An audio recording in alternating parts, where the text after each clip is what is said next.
Archaeologists have begun a major new excavation of the Roman city of Pompeii. Scientists fed the CT scans of Pompeii's victims into a new AI. We can see the teeth. We know the teeth. We can see about the diet. We can know the because we can see very well the morphology of the pelvis. We can know the age because for the growing of the bone. They expected to see bones. They did not expect to see movement. For centuries, we've seen the plaster casts, people frozen in time, seemingly accepting their fate. But the thing nobody tells you is that story is wrong. The AI found evidence of a violent, active struggle in their final seconds. These people weren't still. They were fighting back.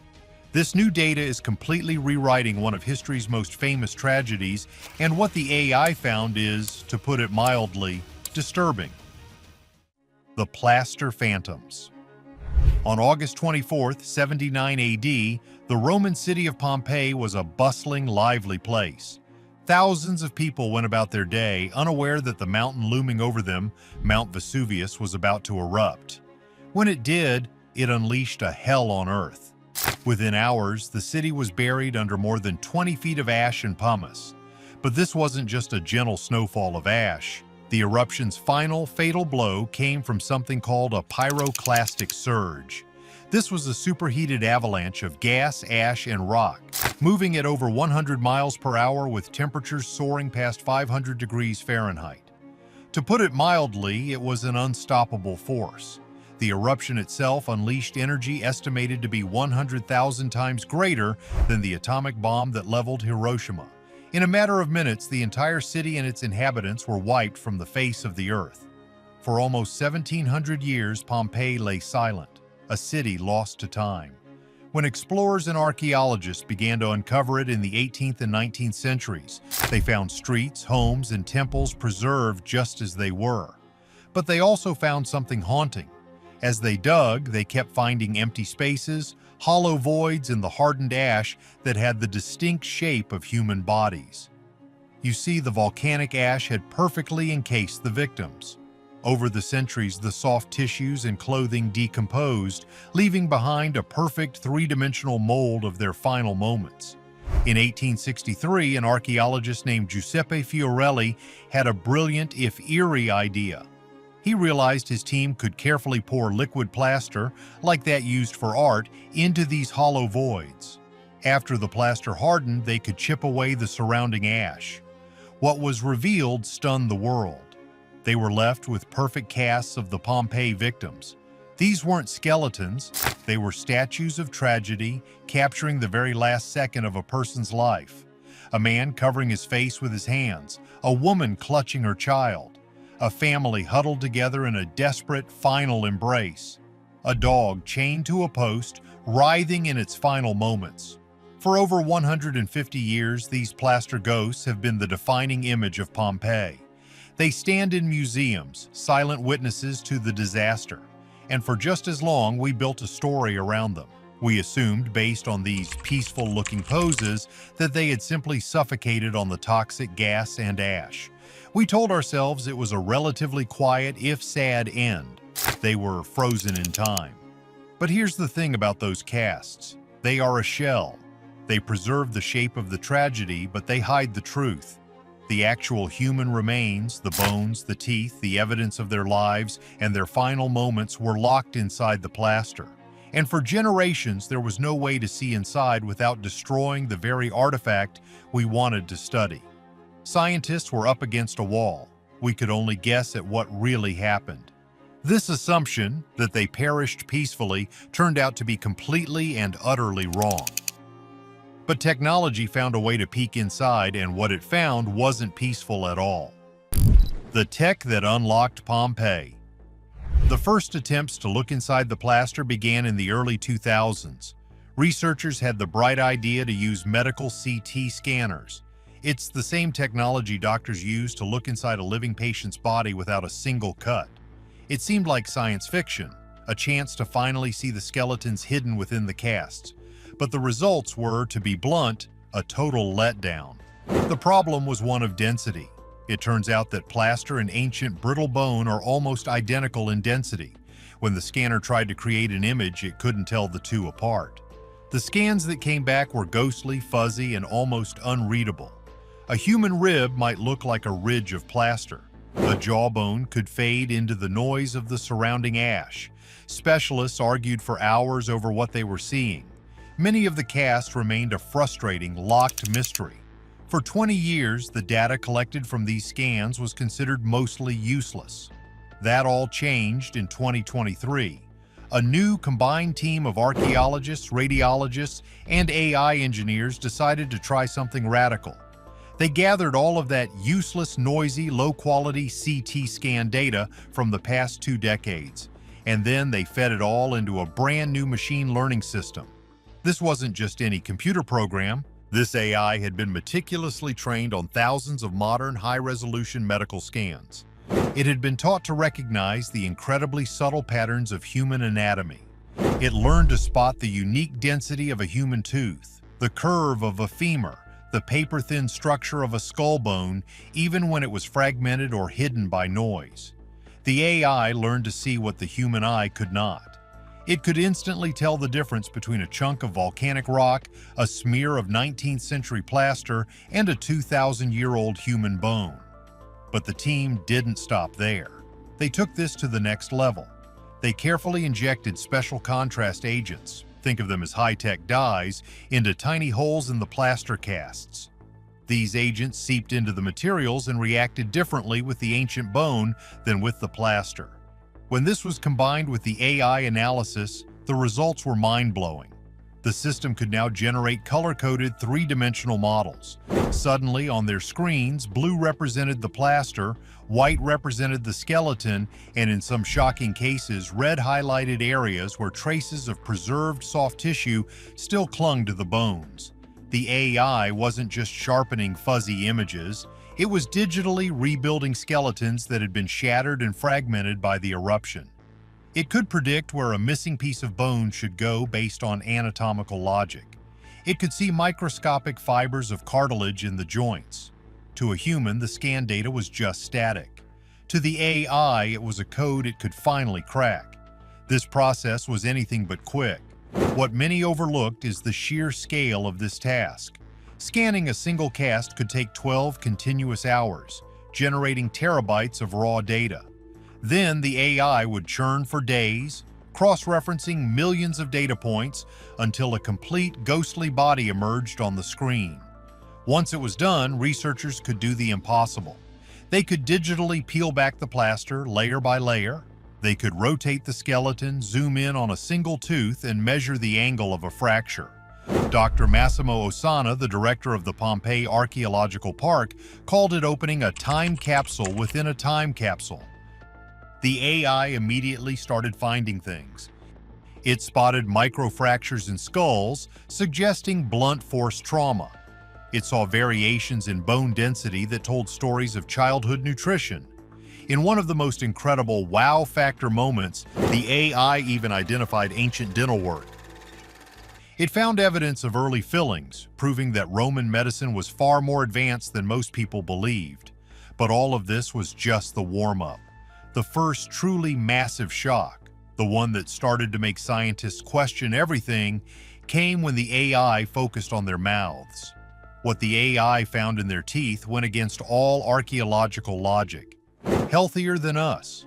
When the first high-resolution dental images came back from the AI, the research team's initial reaction was simple. The machine was broken. There had to be an error in the code. The teeth they were looking at were perfect. They looked too healthy, too strong, too modern. They ran the scans again. The same results came back. They checked the AI's calibrations, running diagnostics for hours. Everything was functioning perfectly. The conclusion, as impossible as it seemed, was inescapable. These 2,000-year-old ancient Romans had on average better teeth than most people alive today. This is what's known as a WTF moment in science. This discovery wasn't supposed to be possible. Conventional wisdom held that ancient populations had terrible dental health. Think about it. No modern toothpaste, no fluoride treatments, no regular dental checkups. By all accounts, their mouths should have been riddled with cavities, infections, and tooth loss. Yet the CT scans showed the complete opposite. The AI's analysis revealed minimal decay across the board. There were almost no cavities. They found individuals in their 40s and 50s with complete, flawless sets of teeth, showing barely any wear and tear. The AI could measure the enamel thickness and the bone density around the tooth roots, and the data was clear. Their dental health exceeded modern averages. In modern terms, these people had championship-quality teeth. The question was a screaming obvious how. The answer, it turns out, was hiding in plain sight. To find it, the team had to cross-reference the AI's biological data with geological surveys of the Pompeii region. The secret to their perfect smiles wasn't their dentists. It was Mount Vesuvius itself. You see, the volcano that would eventually end their lives had, for their entire lives, been their greatest health supplement. The volcanic soil around Pompeii was exceptionally fertile and packed with minerals. One of those minerals was fluorine. When the AI scanners first turned their gaze to the victims of Pompeii, they expected to find what you'd see in any ancient population. They anticipated evidence of poor sanitation, rampant disease, and of course, terrible teeth. But the computers processing the data found the exact opposite. The victims of Vesuvius, frozen in time, had shockingly perfect, healthy teeth. How was this possible? In an age with no dentists, no fluoride treatments, and no toothbrushes, how did they have smiles that would make a modern dentist proud? The answer, it turns out, was buried right beneath their feet. The secret was the volcano itself. The very mountain that would become their tomb was also, in a strange twist of fate, their greatest protector. The soil in the region, enriched by millennia of low-level volcanic activity, was incredibly rich in one specific element: fluorine. The crops grown in this soil, the grains, the vegetables, the fruits, all absorbed this fluorine from the ground. Every meal they ate was a microdose of a natural dental protectant. But that's not all. The local water sources, which bubbled up through miles of volcanic rock, were naturally fluoridated. Think about that. Without knowing it, without any medical science to guide them, the residents of Pompeii had been drinking perfectly fluoridated water and eating mineral-rich foods their entire lives. They had a built-in natural dental plan courtesy of the very monster looming over their city. Their diet played an equally huge role. The AI's analysis of their bones confirmed what archaeologists had long suspected.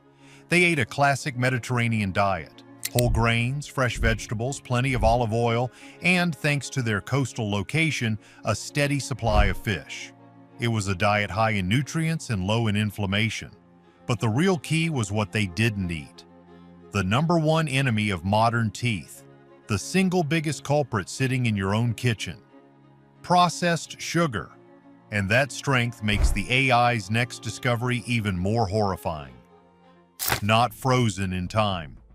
This is where the findings become truly disturbing. This is the discovery that connects back to our title and left scientists speechless.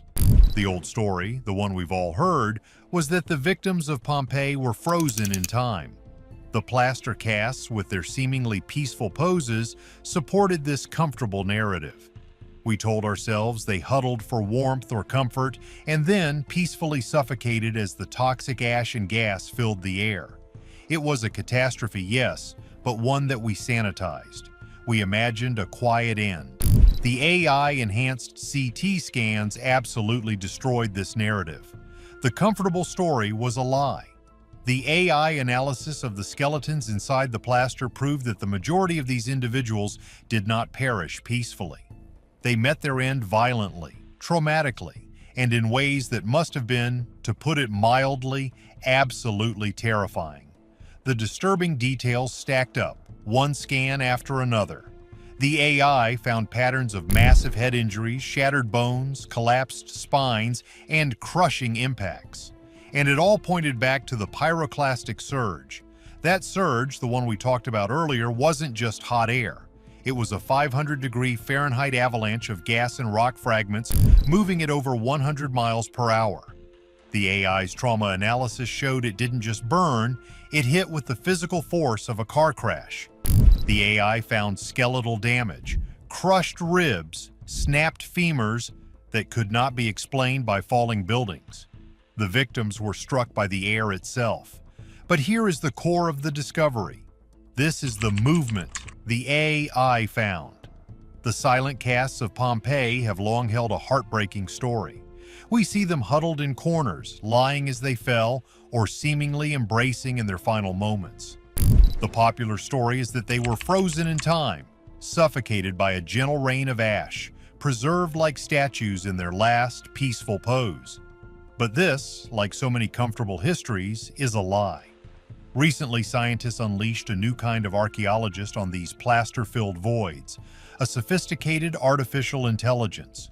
Using advanced scanning technology, this AI peered deep inside the casts, analyzing the skeletons hidden within. It wasn't looking for art, it was looking for data. And the data it found rewrites the final moments of Pompeii into a story of active, violent horror. The first clue was the one that should have been obvious: defensive wounds. On multiple casts, the AI scans virtually unwrapped the plaster to reveal the skeletons inside. What it found were not bodies at rest. It found arms raised to protect faces. It found hands, now just collections of bone with multiple comminuted fractures. Bones snapped and shattered as their owners tried to shield their heads from falling debris or the raw concussive force of the surge itself. These were not people asleep. These were not people unaware. The AI's analysis of the bone positioning confirms these people saw it coming. They were conscious, they were aware, and they were desperately trying to fight back against an enemy they couldn't possibly defeat. They were moving, ducking, and shielding themselves in the final seconds of their lives. The eruption wasn't just a burial, it was an assault. The second finding is far more disturbing. It revolves around a grim scientific phenomenon called the pugilistic position. You may have seen it called the boxer's pose. When the human body is exposed to extreme, intense heat far beyond a simple fire, the muscles contract powerfully, involuntarily, and instantly. The proteins in the muscle fibers denature, causing them to shorten and stiffen. It pulls the limbs in toward the core, clenching the fists and curling the body inward. For decades, scientists seeing this in other contexts, like house fires, made a comforting assumption. They believed it was a post-mortem event, something that happened to the body after the person had already passed away from smoke inhalation or other causes. The AI's bombshell finding from Pompeii completely refutes this. By analyzing the specific microfractures in the bones associated with this extreme muscle tension and cross-referencing them with the state of the preserved tissues, the AI provided terrifying new evidence. This movement, this horrifying full-body muscle contraction, happened while they were still alive. It was their body's last agonizing, involuntary action. It was the physical response to the searing heat of the pyroclastic surge, a wave of superheated gas and ash rolling over the city at hundreds of miles an hour. This is the movement the AI detected, the final violent spasm of a body being cooked from the outside in. And it gets worse. The AI also detected something in several victims that scientists had only hypothesized: brain tissue calcification. The heat from the surge was so sudden and so extreme, reaching hundreds of degrees in seconds, that it literally boiled the fluids inside their skulls. This created an intense, immediate pressure, like a pressure cooker. In some cases, the AI scans revealed this pressure became so great that it damaged the skull from the inside out. The thing nobody tells you, the final grim truth delivered by the AI, is that this was not an instant event for everyone. This is perhaps the most chilling discovery of all. By cross-referencing the different types of injuries, their locations, and the varied states of preservation, the AI suggests that many people survived the initial pyroclastic surge. Imagine it. They were wounded, trapped in a darkness thicker than night, struggling to breathe in air that was superheated and full of toxic gas. They were in agony, surrounded by the sounds of a world ending. And just as they fought for a single, rasping breath, a second or third wave of the surge struck them down. This new evidence paints a picture far more terrifying than the one we knew. This wasn't a peaceful freezing. It was a drawn-out, violent, and active nightmare, a desperate struggle against an inescapable elemental force. The AI has given the victims of Pompeii their final moments back, and they are moments of pure, conscious terror. The AI saw their final, agonizing moments, but it also saw their lives, and in doing so, it shattered our most famous stories about them. The AI that knows no bias. The AI's analysis didn't just stop at the cause of their end. It went deeper, using its unbiased, analytical eye to look at the people themselves. And what it found proved that nearly every human story we had attached to these casts was pure, romanticized fiction.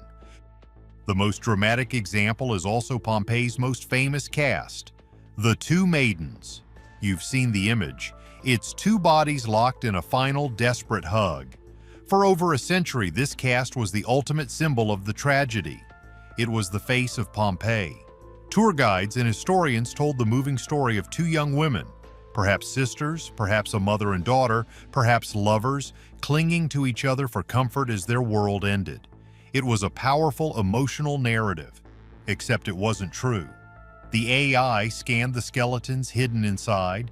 It analyzed the pelvic bone morphology, the thickness of the limbs and the shape of the skulls.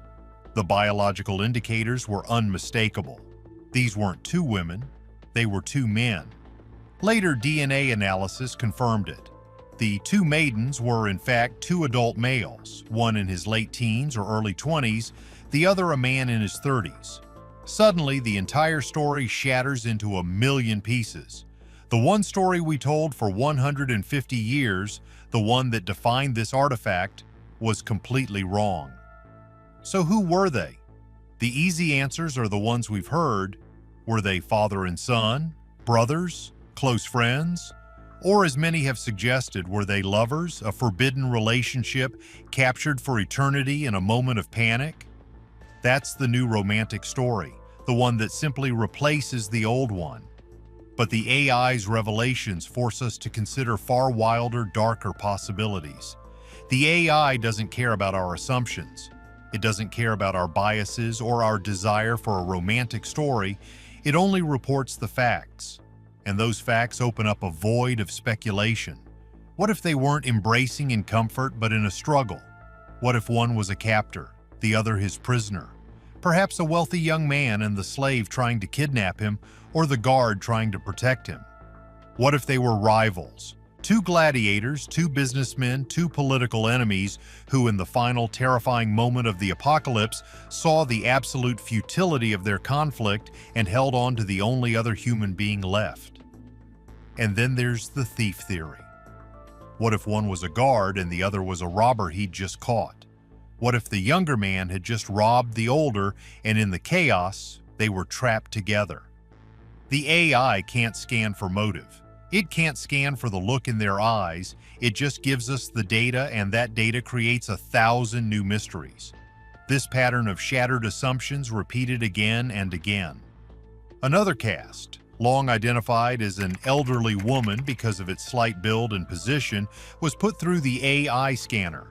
The bone analysis, including epiphyseal fusion, which is just a fancy way of saying how bones join together as you age, showed it was actually a teenage boy, no older than 17. Our story of a frail grandmother waiting for the end was in fact the story of a young man cut down in his prime.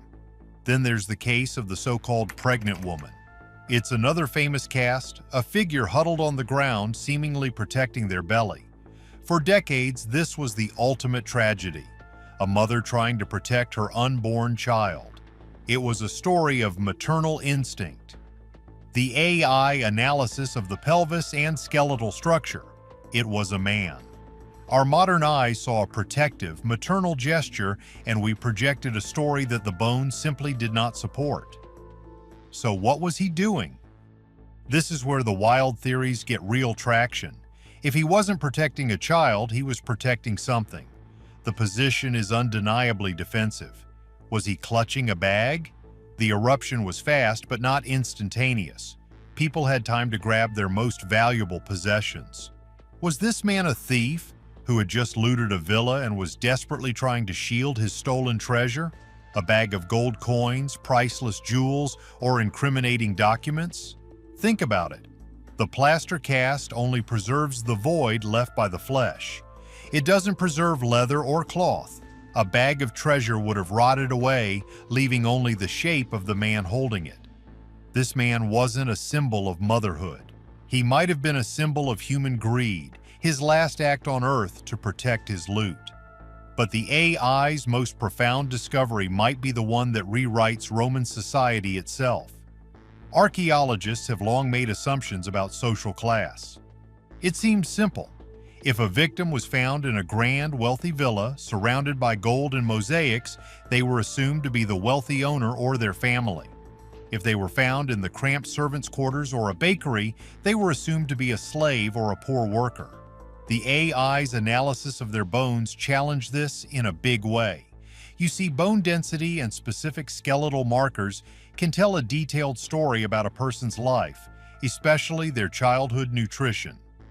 A well-fed child develops very different, stronger bone structures than a malnourished one.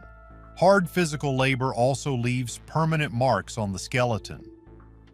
The AI scanned some of the slaves found in the servant quarters, and it found that several of them had bone markers consistent with a wealthy, well-fed childhood.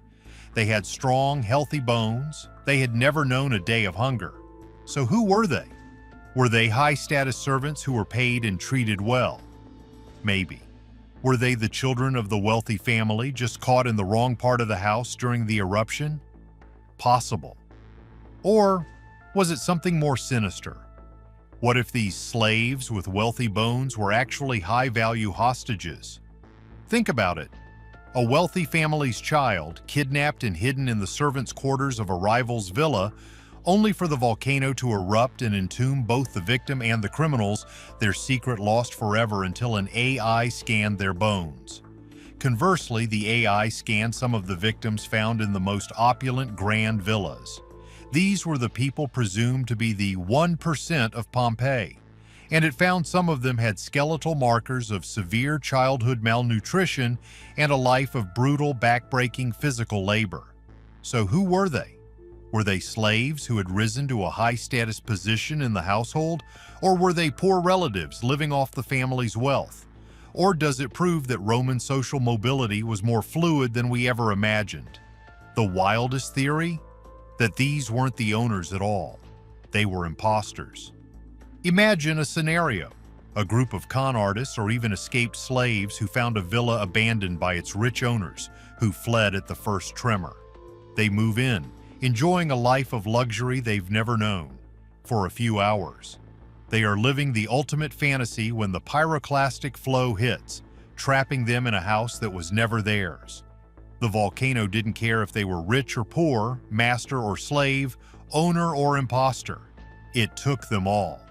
The point is, the AI proved we cannot judge a person's entire life just by the location where it ended. And the technology is just getting started. The next phase of AI analysis involves chemical isotopes in the teeth. This can tell us where a person grew up. It reveals the chemical signature of the water they drank as a child. Most victims are as expected from the Pompeii region. But what if they're not? What if the AI scans the two maidens and finds one grew up in Egypt and the other in Britain? What if it scans a skeleton in a simple shop and finds isotopes from the far-off Silk Road or Han Dynasty China? The implications would be staggering.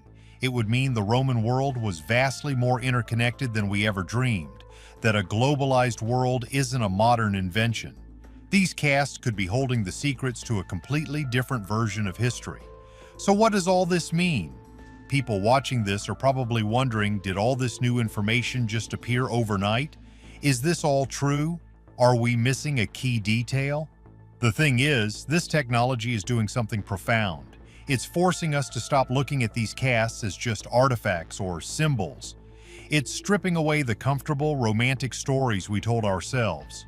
It's forcing us to confront the real, complex, and often contradictory humans inside. And it's forcing us to ask deeply uncomfortable questions. For 150 years, we have put these people on display. Millions of tourists have gazed at them, taking pictures, treating them as spooky scenery.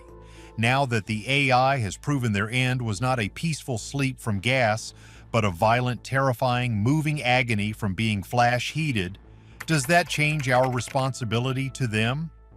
The AI has proven these are not just plaster statues. They are the graves of a teenage boy, a man clutching his possessions, two men locked in a final, mysterious embrace. They are individuals. By giving us the facts, the AI has made it almost impossible to look at them the same way. Are we honoring their memory, or are we exploiting their final, traumatic moments for entertainment? The AI gave these silent victims a voice. But the story it's telling is a new, disturbing reality, one that is far more complex and far more tragic than we ever dared to imagine. The AI has opened a window to their final, horrifying moments. We thought we knew Pompeii, but we knew nothing. What other historical truths are completely wrong? Let us know your thoughts. Like and subscribe for more secrets uncovered by new tech.